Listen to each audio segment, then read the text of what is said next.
اهلا بيكم في اول حلقه من اعملها ازاي. انا مصطفى سكر، وهدفي من البرنامج ده ان انتوا تبطلوا تجيبوا حلويات من بره. البرنامج اللي هتتعلموا منه وصفات خطيره وهتتسالوا عليها كتير، هو انتوا جايبينها منين؟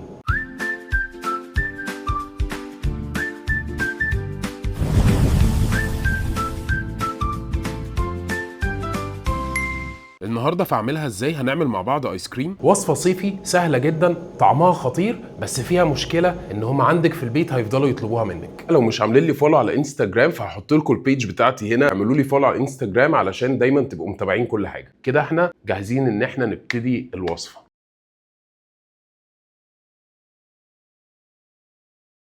علشان نعمل الحليب المكثف بنخلط كل المكونات مع بعض في كبة او خلاط. اما بقى لو مش موجودين فحبيت اوريكم ازاي نعمله في الفيديو، لان كل الاختلاف ان احنا بنستخدم المية بتاعتنا تدريجيا مش بنزودها مرة واحدة. في الاول الخليط هيبان مكتل، لكن ما تقلقوش، هنزود السكر البودرة وهنبتدي نضربهم مع بعض. الخليط هيبتدي ان هو يسيل شوية، وبعد كده هنزود له اخر جزء من المية، وكده مش ناقص غير الفانيليا والملح، ودول بيظبطوا الطعم جدا. ولو عايزينه غني اكتر ممكن نزود الزبده. خزنوه في برطمانات متعقمه وسيبوه في التلاجة، ممكن يقعد معاكم في حدود شهر. علشان نعمل الايس كريم هنحط الحليب المكثف ومعاه الجلوكوز، والجلوكوز هو اللي بيعمل المطه في الايس كريم. هنسيبهم على نار هاديه لحد لما يدوبوا تماما، بعد كده هنطفي النار ونسيبهم يبردوا. على بال لما الخليط يبرد تعالوا نضرب الكريمه. بنحط لتر كريمه في المضرب، بس مش بنضربها جامد علشان ما تفصلش مني. تقدروا تقولوا كده ان احنا بنخليها متماسكه بس لسه ناعمه خالص. بعد كده بنزود الملح والفانيليا، وعايز اقول لكم ان رشه الملح في الحلويات بتخليها احسن بكتير. ولما خليط الحليب المكثف يبرد هنبتدي نزوده تدريجيا على الكريمه لحد لما يختلطوا تماما.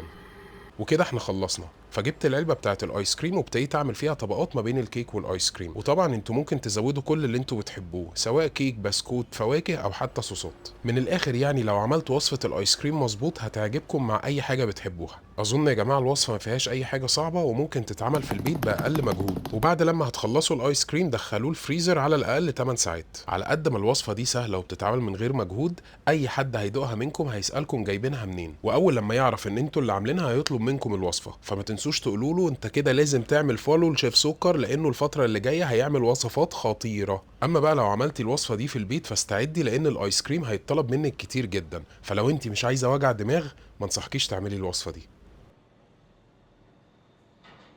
هدوق واقول لكم رايي بكل صراحه. بسم الله.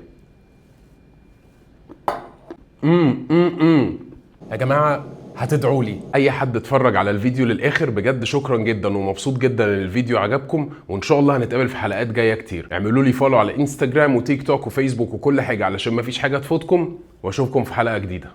هاخد الايس كريم ده وانا ماشي. سلام.